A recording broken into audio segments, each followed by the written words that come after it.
Dans cette partie, on va exporter les textures pour création de matériel PBS Stingray dans Maya.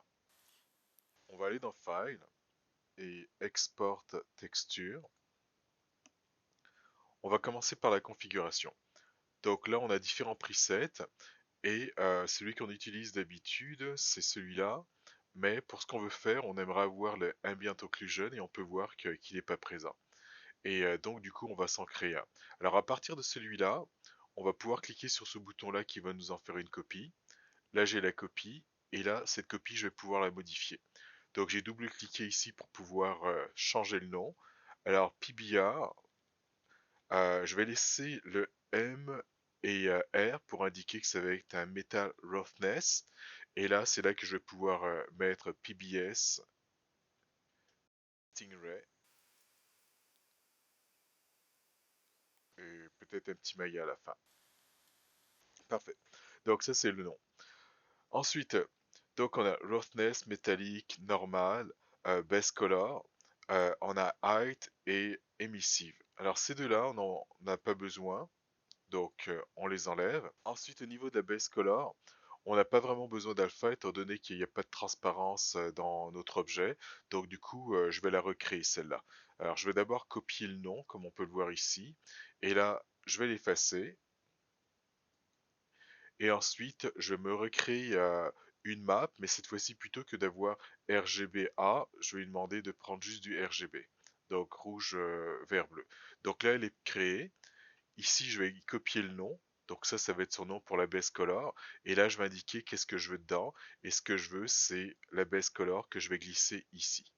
Et une fois que je glisse ici, bah, je vais dire qu'il utilise les canaux RGB. Donc là, c'est fait. On vient de recréer la map base color. On va ajouter la map ambient occlusion. Alors pour celle-là, ça va être une map grise, donc gray. Donc là, j'ai choisi grayscale. Alors pour le nom, je vais même prendre la même convention de nom. Et plutôt que base color, ici, je vais mettre AO. Comme ça va indiquer que c'est l'ambient occlusion. Et là, je vais chercher dans tout ça le ambient occlusion qui est là, que je vais glisser dessus. Et là, je vais choisir Gray Channel. Donc là, le setup pour ça est quasiment fait. Alors, je vais faire une petite modification.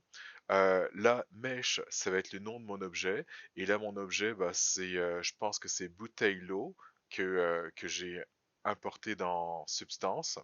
Ensuite, texture set, ça va correspondre au nom qu'on a ici, mat bouteille. Alors si jamais vous avez plusieurs textures set, bah là, on va voir les différents noms qui vont apparaître. Alors dans mon cas, j'en ai qu'un seul, donc ce ne sera pas nécessaire, donc je vais sans doute renommer tout ça de façon à ce qu'il n'indique pas les textures set. Alors si je veux voir un petit peu ce que ça va donner, je vais ici.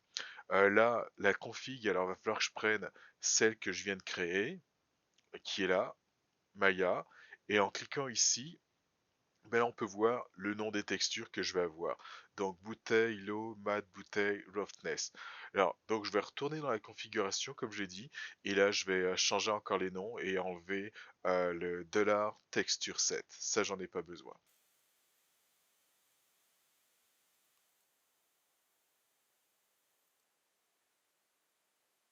Je retourne dans l'export. Alors là, on a le nom qui apparaît de nouveau. Alors ce que je vais faire, c'est que je vais en choisir un autre et ensuite revenir pour voir qu'est-ce que ça va donner.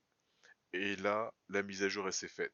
Donc on peut voir qu'on a bouteille low, c'est le nom de mon mesh, et roughness, métallique, métal, ce que je veux. Alors ensuite, il va falloir que j'indique où je veux que ce soit sauvegardé. Alors là, j'ai un projet en ce moment qui est sur mon bureau. Alors je vais aller chercher le projet Substance qui est sur mon bureau. Donc c'est un projet Maya. Et dans ce projet Maya, bah, je vais le mettre dans mon dossier source image. Donc ça, c'est ce que je vais choisir, source image. Et là, je vais faire Select Folder. Donc là, il va être sauvegardé au bon endroit. Euh, Ici, le format, je vais utiliser du Targa.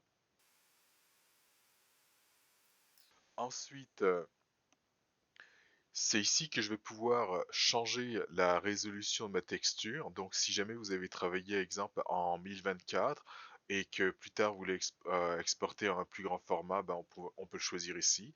Donc moi, je vais le laisser tel quel en 2000, mais si jamais vous avez des gros besoins, on a du 4K et etc. Donc là, c'est fait. et là, je vais être prêt à exporter.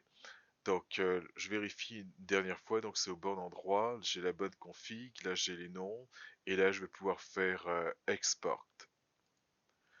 Donc il fait son calcul, et là, si je fais open folder, ben là on peut voir que on a les 5 textures qu'il a exportées. Ces textures, je vais pouvoir les utiliser dans Maya lors de la création de mon shader PBS Stingray.